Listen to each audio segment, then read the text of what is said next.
വാക്കുകൾ കൊണ്ട് പറഞ്ഞുകൊണ്ടൊന്നുമില്ലല്ലോ, അനുഭവമാണല്ലോ ഗുരു, നമുക്കതുകൊണ്ട് പറയാണ്. അപ്പോൾ അവിടെ കൊട്ടാരക്കര ഹോസ്പിറ്റലിൽ പോയി അതൊക്കെ ഓപ്പറേഷൻ ചെയ്ത് കഴിഞ്ഞപ്പോൾ സാധാരണ എന്നെ ഡ്രസ്സ് ചെയ്യാനൊക്കെ വരിക സാധാരണ അസിസ്റ്റന്റ് നേഴ്സോ ആരാ വരിക, ഡോക്ടറുടെ ഒപ്പം വരിക ഡ്രസ്സ് ചെയ്യാനൊക്കെ. അവരെല്ലാം വന്ന് വിശ്വംഭരൻ ഡോക്ടർ തന്നെ വന്ന് ദിവസം വന്ന് ഡ്രസ്സ് ചെയ്ത് അങ്ങനെ ഒരു 10 ദിവസം കിടന്നു. 10 ദിവസമായപ്പോഴേക്ക് എനിക്ക് ആകെ വിഷമായി. തൊട്ടപ്പുറത്തെ ബെഡിലൂടെ എൻ്റെ വൈഫ് പോയിട്ട് ചോദിക്കും, നിങ്ങൾക്ക് എത്രയായി, ഓപ്പറേഷൻ ചാർജ് എത്രയായി, ഹോസ്പിറ്റലിൽ ഡിസ്ചാർജ് ആകുമ്പോൾ എത്രയാവും, ഇങ്ങനെ ചോദിച്ചുകൊണ്ടിരിക്കുക.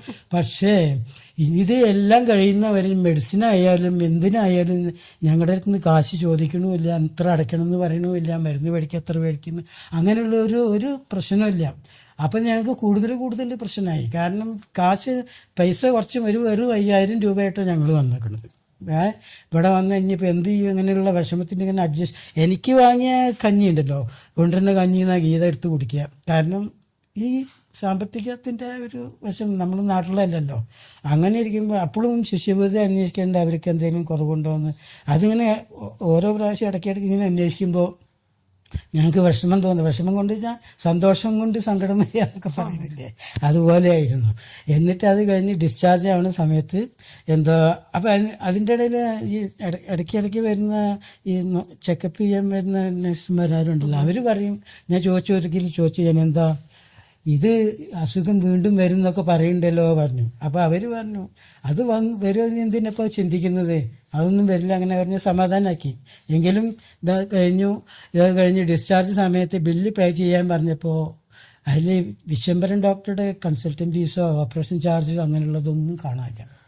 അപ്പോൾ ചോദിച്ചു ഇതെന്താണ് ഇങ്ങനെ ചോദിച്ചപ്പോൾ വിശ്വംഭരൻ ഡോക്ടർ പറയുകയാണ്, ഇത് ഞാനും ഗുരുവും തമ്മിലുള്ള കണക്കാണ്, അതിനെപ്പറ്റി നിങ്ങൾ ചിന്തിക്കണ്ട, നിങ്ങൾ ആ ഹോസ്പിറ്റലിൻ്റെയും മെഡിസിനും കാശ് മാത്രം കൊടുത്താൽ മതി പറഞ്ഞു. അപ്പോൾ അതിൽ വേറൊരു അത്ഭുതം എന്താണെന്ന് വെച്ചിട്ടുണ്ടെങ്കിൽ, എൻ്റെ വൈഫിൻ്റെ തൊട്ടടുത്ത് പൊന്നാനിയിലാണ് എൻ്റെ വൈഫ് ഹൗസ്. അവരുടെ വീടിൻ്റെ അവിടുത്തെ അവർ ഫിനാൻഷ്യലായിട്ട് നല്ല കഴിവുള്ള ഒരു പഴയ തറവാട്ടുകാരാണ് അവർ, എൻ്റെ വൈഫ് ഹൗസ്. അവരെ തൊട്ടടുത്ത് നമ്മുടെ ഇത് പറയുന്നത് ജ്യോതിഷം രാശിവെക്ക് എങ്ങനെന്താ പറയുക, അങ്ങനെയുള്ളൊരു ആൾക്കാരായിരുന്നു.